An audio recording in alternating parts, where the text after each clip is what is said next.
श्री कृष्ण गीता अध्याय 1 श्लोक 1।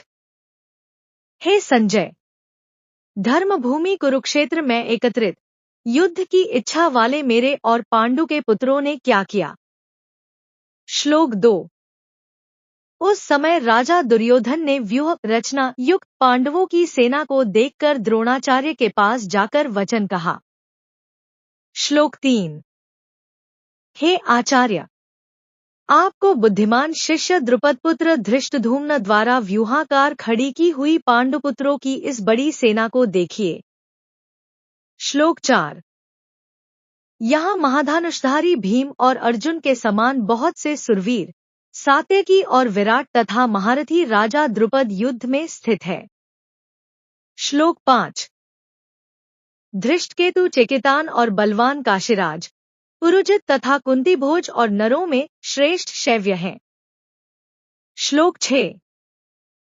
और पराक्रमी युधामन्यु तथा बलवान उत्मौजा सुभद्रपुत्र अभिमन्यु और द्रौपदी के पांचों पुत्र सब निश्चित रूप से महारथी हैं। श्लोक 7। किंतु हे द्विजश्रेष्ठ, हमारे पक्ष में जो प्रधान हैं, उनको समझ लीजिए। आपको जानने के लिए मेरी सेना के सेनापति हैं, उनको कहता हूं। श्लोक 8। संग्राम विजय आप और पितामह भीष्म तथा कर्ण और कृपाचार्य तथा वैसे ही अश्वत्थामा, विकर्ण और सोमदत्त का पुत्र भूरिश्रवा है। श्लोक 9। और भी बहुत से सुरवीर मेरे लिए जीवन की आशा को त्यागने वाले, अनेक प्रकार के शस्त्र प्रहार में निपुण व सब युद्ध में चतुर हैं। श्लोक 10। भीष्म पितामह द्वारा रक्षित हमारी वह सेना अप्रमेय जिसका पार नहीं पाया जा सकता है और भीम द्वारा रक्षित इन लोगों की यह सेना परिमेय जिसका पार पाया जा सकता है। श्लोक 11।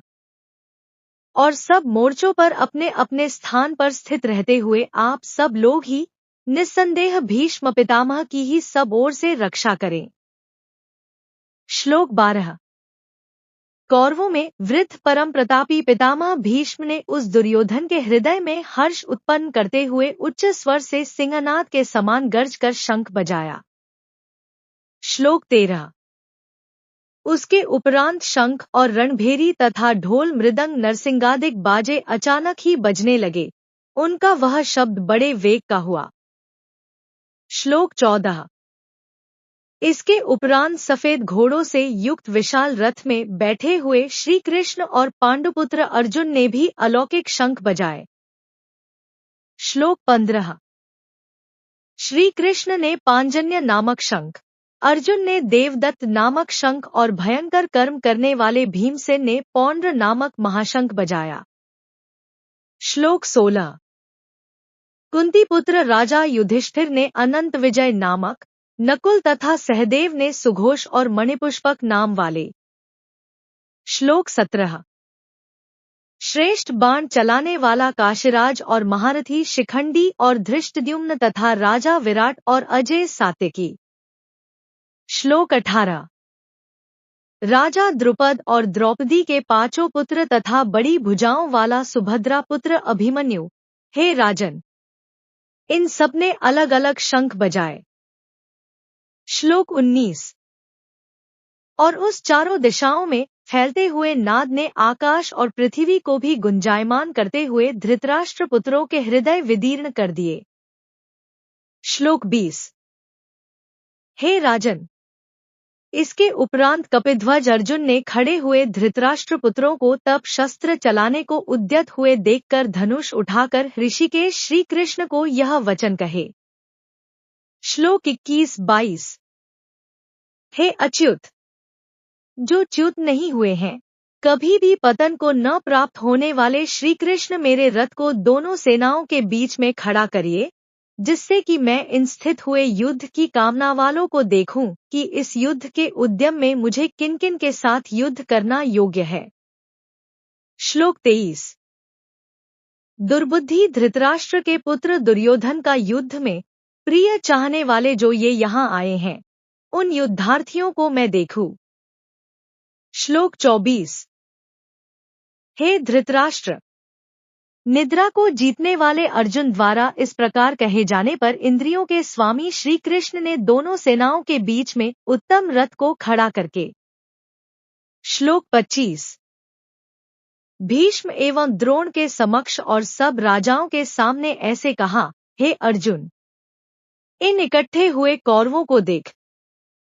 श्लोक 26 उसके उपरांत प्रथापुत्र अर्जुन ने वहां दोनों ही सेनाओं में स्थित हुए पिता के भाइयों, पितामहों, आचार्यों, मामाओं, भाइयों, पुत्रों, पौत्रों तथा सखाओं, श्वसुरों और हित चाहने वालों को भी देखा। श्लोक 27 उन खड़े हुए सब बंधुओं को देखकर वह अत्यंत करुणा से युक्त हुआ कुंती पुत्र अर्जुन शोक करता हुआ यह बोला। श्लोक 28-29 हे कृष्ण, इस युद्ध की इच्छा वाले खड़े हुए स्वजनों को देखकर मेरे अंग शिथिल हुए जाते हैं और मुख सूख रहा है तथा मेरे शरीर में कपकपी और रोमांच हो रहा है। श्लोक 30 हाथ से गांडीव धनुष नीचे खिसक रहा है और त्वचा भी जल रही है तथा मेरा मन भ्रमित सा हो रहा है और खड़ा रहने को भी मैं समर्थ नहीं हूँ। श्लोक 31 हे केशव, चेष्टाओं को विपरीत देखता हूँ और युद्ध में अपने स्वजनों को मारकर कल्याण भी नहीं देखता हूँ। श्लोक 32 हे कृष्ण, मैं विजय को नहीं चाहता और राज्य तथा सुखों को भी नहीं चाहता। हे गोविंद, हमें राज्य से क्या अथवा भोगों से, जीवन से क्या प्रयोजन है। श्लोक 33 हमें जिनके लिए राज्य भोग और सुखादिक इष्ट हैं, वे यह सब धन और प्राणों की आशा को त्याग कर युद्ध में खड़े हैं।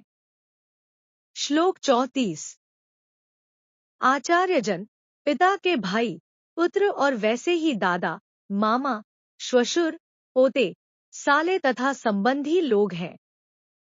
श्लोक 35 हे मधुसूदन, मारने पर भी अथवा तीनों लोगों के राज्य के लिए भी मैं इन सबको मारना नहीं चाहता। पृथ्वी के लिए तो कहना ही क्या है।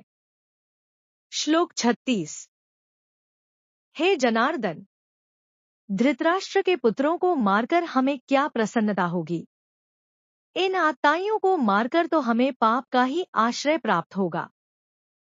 श्लोक 37 इस कारण हे माधव, अपने बंधु धृतराष्ट्र के पुत्रों को मारना हमें योग्य नहीं है। निश्चित रूप से अपने ही स्वजनों को मारकर हम कैसे सुखी होंगे। श्लोक 38 यद्यपि लोभ से भ्रष्टचित्त हुए ये लोग कुल के नाशकृत दोष को और मित्रों से विरोध करने में पाप को नहीं देखते हैं। श्लोक 39 हे जनार्दन, कुल के नाशकृत दोष को जानने वाले हम लोगों को इस पाप से अलग रहने के लिए क्यों नहीं सोचना चाहिए। श्लोक 40 कुल के नाश होने पर सनातन कुल धर्म नष्ट हो जाते हैं। धर्म के नाश होने पर संपूर्ण कुल को अधर्म भी दबा लेता है। श्लोक 41 हे कृष्ण, अधर्म द्वारा दबा लिए जाने से कुल की स्त्रियां दूषित हो जाती हैं। हे वार्ष्णे, स्त्रियों के दूषित होने पर वर्ण संकर उत्पन्न होता है। श्लोक 42 और वर्ण संकर कुल नाश करने वालों के वंश को नरक में ले जाने के लिए ही होता है। लोप हुई पिंड और जल की क्रिया के कारण इनके पितरगण निश्चित रूप से गिर जाते हैं। श्लोक 43 इन वर्ण संकर संतान उत्पन्न करने वाले कुलघातियों के दोषों से सनातन कुलधर्म और जाति धर्म नष्ट हो जाते हैं।